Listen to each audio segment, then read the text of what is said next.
So wetland is anything with open water, swamps, marshes, wet grasslands, things like that, anywhere that's got sort of water and saturated areas.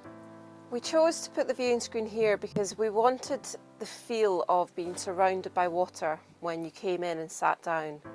And by putting it here, we created this little peninsula with the boardwalk, and it just meant you could surround the whole viewing screen with water, and meant you got a really nice view down the pools of the different birds.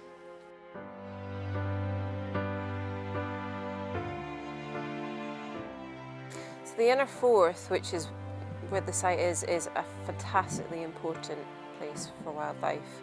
There's lots of different habitats such as salt marsh, which is really important. There's lots of insects that the birds can feed on. There's mud flats, which are full of wriggly worms and things that they feed on. There's lots of nice sites like Black Devon Wetlands, where there's the water, where they feel safe and they can feed. And it's just this sort of mosaic of different habitats that are all together in one place that kind of suits them all. They're massively relevant because they're part of your future, and they're one of the ways that we can help to mitigate against climate change, because they capture a lot of the CO2 and stop it being released into the atmosphere.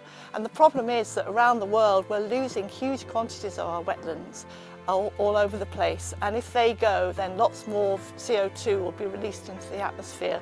So by protecting this wetland here at Black Devon Wetlands and helping other people to protect wetlands around the world, you will be making a huge difference to what kind of future you can expect to have in 20, 30 years' time.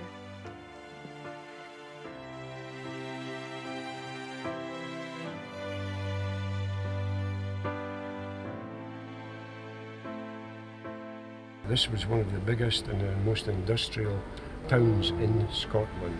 There was shipbuilding here, there was pottery works, there was something like 13 distilleries, 9 breweries, there was silver mines, copper mines, coal mines, there was port for the customs, there was sugar refineries here. The glassworks was one of the largest glassworks in the UK, and the first one in the UK to be fully automated. So yeah, it's a very rich and industrial history that people just don't know about. The River Forth is a natural barrier to invading armies, which in most occasions is the English army. So when they approach, they have to find a safe place to cross. So a line of forts was built along the River Forth to protect the crossings. The very furthest up one, and the most important one, the most famous one, Stirling Castle, which guarded the bridge at Stirling and also the ford at Stirling. And coming downstream was Manor Castle, which no longer exists, there's no trace of it. That guarded the crossing at Manor. Then there was ourselves, there was a ferry here, and Alloa Tower guarded the ferry at Alloa. Then next one down is Clackmannan Tower, which guarded the crossing at Clackmannan.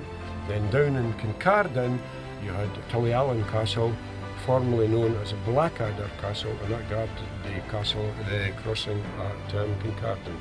The buildings would interact with each other, sending messages to each other. Invading armies come, they would put beacons up on the rooftop so that you would be warned of an invading army.